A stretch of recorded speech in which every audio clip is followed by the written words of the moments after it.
Why would anyone pay over $20,000 for a dog? At first it feels insane, but there's a clear logic behind those price tags.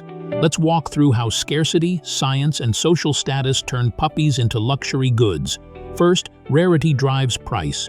Closed stud books and tightly controlled bloodlines make certain genetics scarce.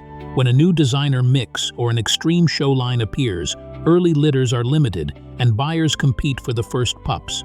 Some markets are global, importing a rare line across borders from places like the United Kingdom or Iceland adds permits, quarantine, and shipping fees that quickly pile up.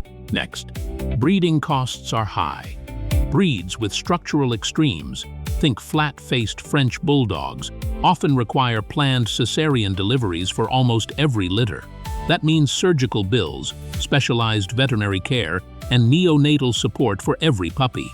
Breeders also spend heavily on early life care, microchipping, vaccinations, socialization programs, and extra monitoring that increase survival and temperament outcomes. Science and testing add another layer. Commercial DNA panels and advanced imaging are used to screen parents for genetic disease. Companies like Embark and Oravet offer tests that cost hundreds of dollars per dog. Responsible breeders will screen multiple dogs and pay for certificates from health registries, and those costs are rolled into the sale price. Pedigree and branding matter too. A registered pedigree from an elite show line or a champion bloodline can promise predictable conformation and desirable traits, and sometimes breeding rights. Buyers may pay for the right to breed a pup or for an exclusive first pick from a litter. That premium is part genetics, part market signaling. Expensive dogs become status symbols, but high price doesn't guarantee perfect health. Many extreme traits come with increased lifetime veterinary needs. Brachycephalic breeds often suffer respiratory and orthopedic issues that can cost thousands over time. Screening reduces risks, but cannot eliminate all later onset conditions.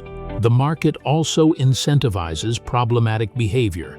When demand outstrips supply, unethical breeding and overbreeding can follow, which harms welfare.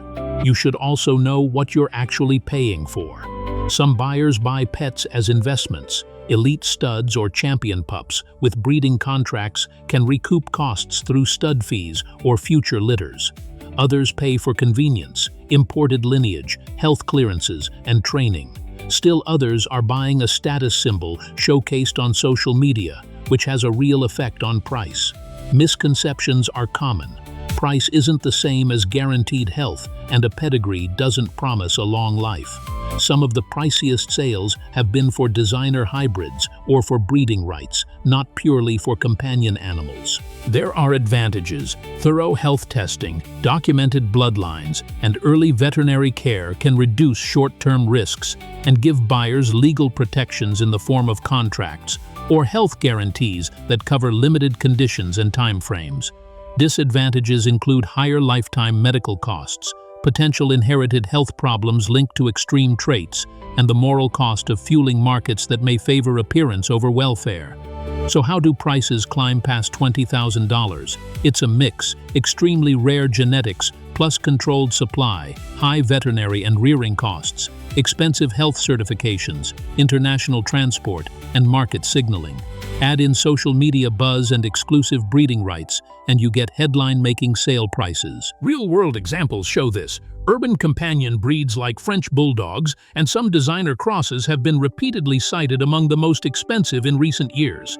Elite studs and champion showline litters sometimes command very high sums because buyers aren't just buying a pet, they're buying access to genetics and future earning potential.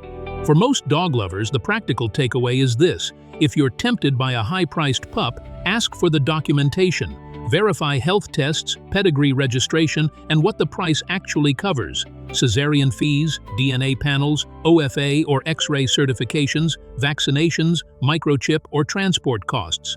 Check contracts closely and ask what guarantees exist and for how long. If ethical breeding matters to you, look for breeders who prioritize welfare, transparency, and long-term health over extreme physical traits.